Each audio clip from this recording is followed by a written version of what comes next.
Rreth 56% e grave mendojnë se në Shqipëri ka një shkallë të kënaqshme të barazisë gjinore. Kjo është një nga gjetjet e një studimi mbi gratë i kryer së fundmi. Stine Klaper, drejtoresha e Fondacionit Friedrich Herbert, i cili ka mbështetur studimin, thotë se pavarësisht se mbetet ende për të bërë, në këtë drejtim është përparuar shumë. Përgjigja pasqyron perceptimin e atyre që janë pyetur. E keni parasysh edhe atë shprehjen që gota është gjysmë bosh edhe gjysmë plot. Kështu që njëjta gjë dhe me këtë përgjigje.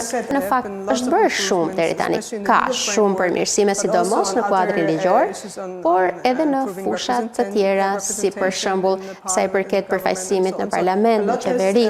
Pra është bërë shumë, janë bërë shumë përpjekje, dhe kjo është edhe pikërisht ajo gjysma e përfaqësuesve që reflektojnë pikërisht këto përmirësime.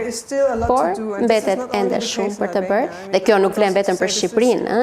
Sipas studimit, 58% e grave të pyetura raportojnë se edhe nëse do t'u jepej një shans, u mungon iniciativa për të filluar një biznes. Valbona Sulçe, njëra nga 4 autoret, thotë se kjo shifër është treguesi mungesës së infrastrukturës që u lehtëson grave hyrjen në biznes. Kjo tregon që nuk ekziston infrastruktura e nevojshme, incentivat e nevojshme që gratë dhe vajzat të hyjnë në tregun e punës, sepse ne nuk duhet ta marrim si të mirëqenë që atyre u mungon ambicia, por fakti që ato stepen për ta ndërmarrë një nismë të tillë në vetë të parë tregon që ndoshta edhe mjedisin e biznesit nuk e kemi aq të favorshëm. Diferencimi gjinor në paga në Shqipëri është pothuajse inekzistent. Rreth 88% e grave të pyetura thonë se nuk ka hendek gjinor në vendin e tyre të punës, kundrejt vetëm 7% që thonë se kanë përjetuar atë.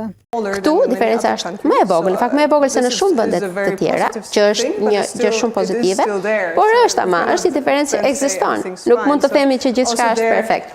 Po ashtu, sipas sondazhit, vetëm 6% e grave raportojnë se në vendin e tyre të punës kanë ndier diskriminim për shkak të gjinisë.